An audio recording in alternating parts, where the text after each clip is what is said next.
Au nom d'Allah, le tout miséricordieux, le très miséricordieux. Ha-Mim, Ain Sin Kaf. C'est ainsi qu'Allah, le puissant, le sage, te fait des révélations, comme à ceux qui ont vécu avant toi.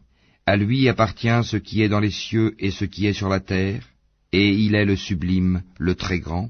Peu s'en faut que les cieux ne se fendent depuis leur fête, quand les anges glorifient leur Seigneur, célèbrent ses louanges, et implorent le pardon pour ceux qui sont sur la terre.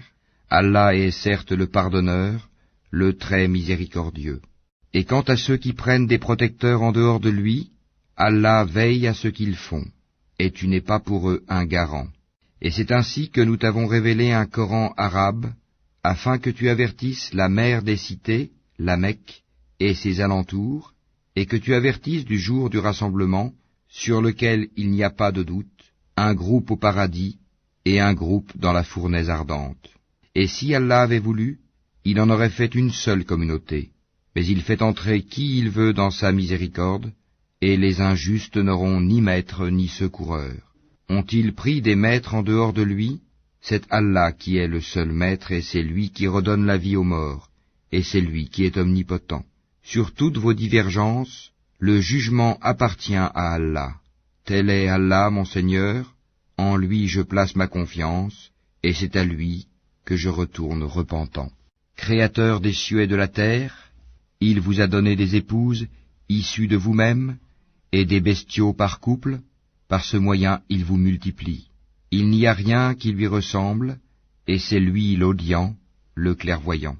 Il possède les clés des trésors des cieux et de la terre, il attribue ses dons avec largesse, ou les restreint à qui il veut, certes, il est omniscient. Il vous a légiféré en matière de religion ce qu'il avait enjoint à Noé, ce que nous t'avons révélé, ainsi que ce que nous avons enjoint à Abraham, à Moïse et à Jésus. Établissez la religion, et n'en faites pas un sujet de division. Ce à quoi tu appelles les associateurs leur paraît énorme.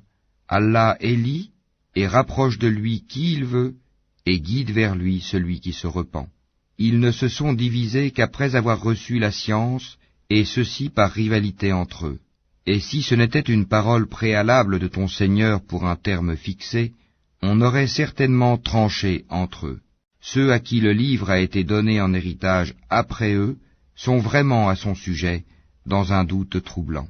Appelle donc les gens à cela, reste droit comme il t'a été commandé, ne suis pas leur passion, et dis, je crois en tout ce qu'Allah a fait descendre comme livre, et il m'a été commandé d'être équitable entre vous. Allah est notre Seigneur et votre Seigneur, à nous nos œuvres et à vous vos œuvres. Aucun argument ne peut trancher entre nous et vous. Allah nous regroupera tous, et vers lui est la destination. Et ceux qui discutent au sujet d'Allah après qu'il a été répondu à son appel, leur argumentation est auprès d'Allah sans valeur. Une colère tombera sur eux, et ils auront un dur châtiment. C'est Allah qui a fait descendre le livre en toute vérité, ainsi que la balance, et qu'en sais-tu? Peut-être que l'heure est proche. Ceux qui n'y croient pas cherchent à la hâter, tandis que ceux qui y croient en sont craintifs, et savent quelle est la pure vérité. Et ceux qui discutent à propos de l'heure sont dans un égarement lointain. Allah est doux envers ses serviteurs, il attribue ses biens à qui il veut, et c'est lui le fort, le puissant. Quiconque désire labourer le champ de la vie future, nous augmenterons pour lui son labour. Quiconque désire labourer le champ de la présente vie, nous lui en accorderons de ses jouissances, mais il n'aura pas de part dans l'au-delà. Ou bien aurait-il des associés à Allah qui auraient établi pour eux des lois religieuses qu'Allah n'a jamais permises? Or, si l'arrêt décisif n'avait pas été prononcé, il aurait été tranché entre eux. Les injustes auront certes un châtiment douloureux. Tu verras les injustes épouvantés par ce qu'ils ont fait, et le châtiment s'abattra sur eux inéluctablement. Et ceux qui croient et accomplissent les bonnes œuvres seront dans les sites fleuris des jardins, ayant ce qu'ils voudront auprès de leur Seigneur. Telle est la grande grâce. Telle est la bonne nouvelle qu'Allah annonce à ceux de ses serviteurs qui croient et accomplissent les bonnes œuvres. Dis, je ne vous en demande aucun salaire si ce n'est l'affection eu égard à nos liens de parenté, et quiconque accomplit une bonne action, nous répondrons par une récompense plus belle encore. Allah est certes pardonneur et reconnaissant. Ou bien ils disent, il a inventé un mensonge contre Allah. Or si Allah voulait, il scellerait ton cœur. Par ces paroles cependant, Allah efface le faux et confirme le vrai. Il connaît parfaitement le contenu des poitrines. Et c'est lui qui agrée de ses serviteurs le repentir, pardonne les méfaits, et sait ce que vous faites, et exauce les vœux de ceux qui croient et accomplissent les bonnes œuvres, et leur accroît sa faveur, tandis que les mécréants ont un dur châtiment. Si Allah attribuait ses dons avec largesse à tous ses serviteurs, il commettrait des abus sur la terre. Mais il fait descendre avec mesure ce qu'il veut, il connaît parfaitement ses serviteurs, et en est clairvoyant. Et c'est lui qui fait descendre la pluie après qu'on en a désespéré, et répand sa miséricorde, et c'est lui le maître, le digne de louange. Parmi ses preuves est la création des cieux et de la terre, et des êtres vivants qu'il y a disséminés. Il a en outre le pouvoir de les réunir quand il voudra. Tout malheur qui vous atteint est dû à ce que vos mains ont acquis, et il pardonne beaucoup.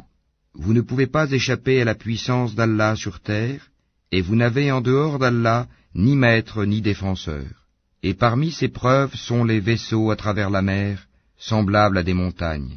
S'il veut, il calme le vent, et les voilà qui restent immobiles à sa surface. Ce sont certainement là des preuves pour tout homme, endurant et reconnaissant. Ou bien il les détruit en punition de ce qu'ils ont acquis comme péché. Cependant il pardonne beaucoup. Ceux qui disputent à propos de nos preuves savent bien qu'ils n'ont pas d'échappatoire. Tout ce qui vous a été donné comme bien n'est que jouissance de la vie présente, mais ce qui est auprès d'Allah est meilleur et plus durable pour ceux qui ont cru et qui placent leur confiance en leur Seigneur, qui évitent de commettre les péchés les plus graves ainsi que les turpitudes, et qui pardonnent après s'être mis en colère, qui répondent à l'appel de leur Seigneur, accomplissent la salate, se consultent entre eux à propos de leurs affaires, dépensent ce que nous leur attribuons, et qui, atteints par l'injustice, ripostent. La sanction d'une mauvaise action est une mauvaise action, une peine identique. Mais quiconque pardonne et réforme, son salaire incombe à Allah. Il n'aime point les injustes. Quant à ceux qui ripostent après avoir été lésés, ceux-là pas de voie, recours légal contre eux. Il n'y a de voie de recours que contre ceux qui lèsent les gens et commettent des abus contrairement au droit sur la terre. Ceux-là auront un châtiment douloureux. Et celui qui endure et pardonne, cela en vérité fait partie des bonnes dispositions et de la résolution dans les affaires. Et quiconque Allah égare n'a aucun protecteur après lui. Cependant, tu verras les injustes dire, en voyant le châtiment, y a-t-il un moyen de retourner sur terre? Et tu les verras exposés devant l'enfer, confondus dans l'avilissement, et regardant d'un œil furtif, tandis que ceux qui ont cru diront, les perdants sont certes ceux qui au jour de la résurrection font leur propre perte et celle de leur famille. Les injustes subiront certes un châtiment permanent. Ils n'auront pas de protecteur en dehors d'Allah pour les secourir, et quiconque Allah égare n'a plus aucune voie. Répondez à l'appel de votre Seigneur, avant que ne vienne un jour dont Allah ne reportera jamais le terme. Ce jour-là, nul refuge pour vous, et vous ne pourrez point nier vos péchés. S'ils se détournent, nous ne t'avons pas envoyé pour assurer leur sauvegarde, tu n'es chargé que de transmettre le message, et lorsque nous faisons goûter à l'homme une miséricorde venant de nous, il en exulte.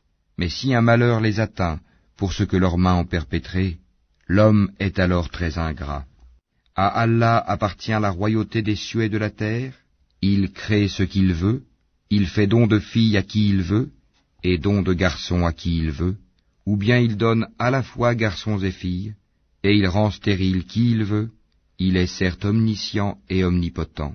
Il n'a pas été donné à un mortel qu'Allah lui parle autrement que par révélation, ou de derrière un voile, ou qu'il lui envoie un messager, ange, qui révèle par sa permission ce qu'Allah veut. Il est sublime et sage. Et c'est ainsi que nous t'avons révélé un esprit, le Coran, provenant de notre ordre. Tu n'avais aucune connaissance du livre ni de la foi, mais nous en avons fait une lumière par laquelle nous guidons qui nous voulons parmi nos serviteurs, et en vérité, tu guides vers un chemin droit. le chemin d'Allah, à qui appartient ce qui est dans les cieux et ce qui est sur la terre. Oui, c'est à Allah